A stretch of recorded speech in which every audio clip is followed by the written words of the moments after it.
I will now show you how to use one of the most important tools in all of the TourTask ecosystem.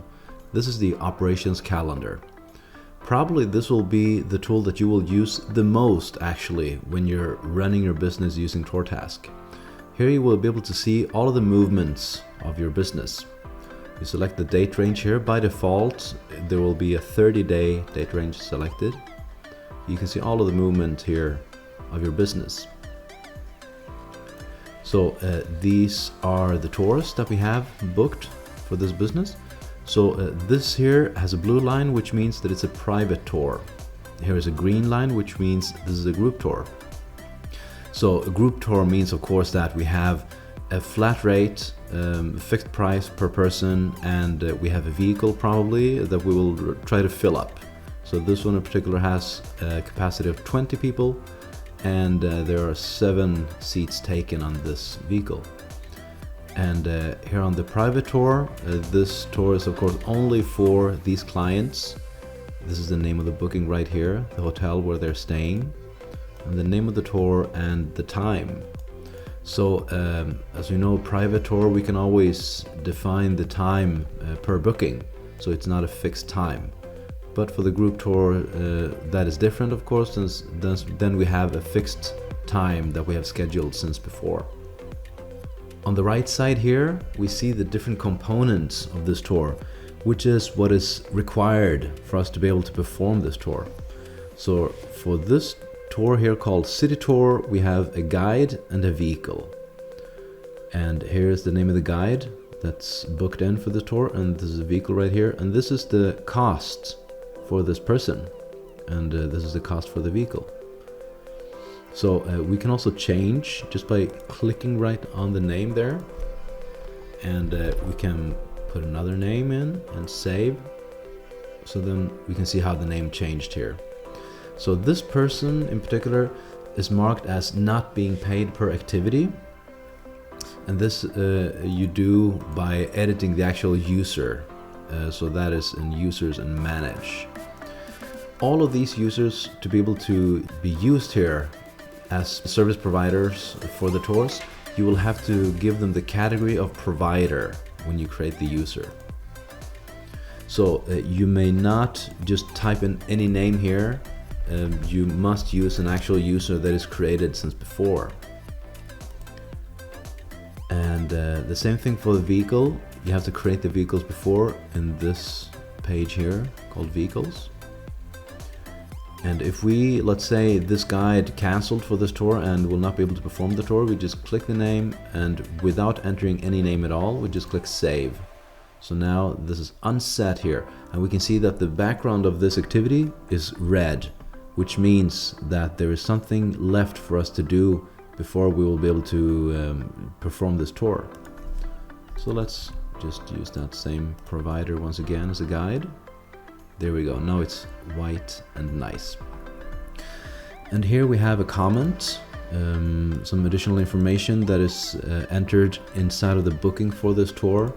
So that is when we manage the booking, we can see this information right here. Let's go down to the tour, here it is. And this is the note that we have added to this tour. So we can do this for private tours, not for the group tours, since there are many bookings many times for the same group, but for the private tours here, and also this kind of tour here, or this activity, which is a custom item. This is actually part of the same booking. We can see that not only because of the name of the booking, but also when we hover the mouse over it, we can see how this activity also becomes a bit darker. And we can also see how these squares here also lighten up a little bit. That means that it's also part of the same booking. So we can check this one out. Sleep in a Cave is an activity that is not a standard tour, but it was just created inside of this booking, and we can see that right here. So it has a custom price and some custom components as well. And here we can see the other tours. Some of them still have this red background, and if we simply put a guide there and a vehicle here, this one will become white. And it's not only, the backgrounds are not only red because of some providers that have not been assigned yet. It may also be the case when we have something yet to do with the actual booking. For example, this booking here has lodging unset. So let's see what happens when we enter a guide. Save that. It is still with a red background because of this, right? So we have to then go to manage. Let's manage this booking and add a hotel. That one, and save the booking. And then we can just refresh this page. We go down and now we can see that it's does not have a red background anymore. Though we can see this line around on this booking. That means that this booking is unpaid. And we also have a line around this booking right here below it. That means that it has been partially paid. Only a deposit has been paid. So these colors, they represent the status of the booking. And we can see these colors here as well. So this is the same booking here. We can see that since the squares also light up when we hover the mouse over this one.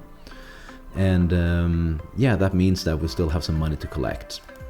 So when we collect the money, if we want to charge them online, you can just click on that little button there to have this quick access menu, and then you have the public page link right there. So you can just send them this link over email or WhatsApp or whichever way you prefer. And of course you will have to configure some payment methods before to be able to receive them, the payments. But anyway, once you have done that, you can just copy and paste this link and send it to them. And here we also have this little line here. It says one additional group activity available. So this is what it looks like when you have automatically scheduled tours, group tours. So they just click that one and then you can see mountain hike is available at 8:30, but no one has booked it yet, which is why it has not been scheduled in the operations calendar. Like this one, for example, has. You can see mountain hike here for this Wednesday. And so let's go up to the top here and check out filters. Here we can hide empty days so that we only see days that have activities. For example, here are some empty days in between. Just click that and we will only see days with activities. And the same here for empty groups. Right now we have one empty group here. So if we click that one, we will not see that group anymore. Also notes. So with TourTask in the operations calendar, you can leave notes and you may choose to make them public so that everyone that have access to operations calendar will see them, or to make them private so that only you will be able to see them.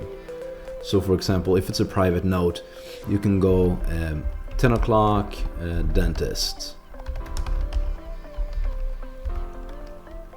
And take the Volkswagen car, for example, save. And this is obviously a personal note, but if we want to, we can also make it public, then everyone will see it, unless they, of course, click this little switch here.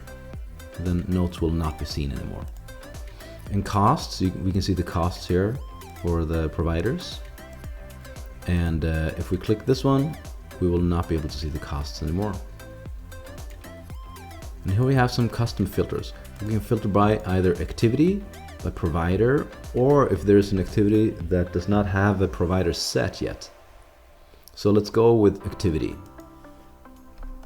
We can select the city tour and the activity type. We can do both here. Then we will see both private and group tours of the city tour, but this is only booked as a private tour here. And we can also filter by provider. So let's say, for example, we want to send information to a guide, and that person is not really using TourTask at the moment. He does not log in as provider, so he does not have access to the My Calendar tab right here. Then you can just filter by guide. You can remove the empty days and then send that person a screenshot of this.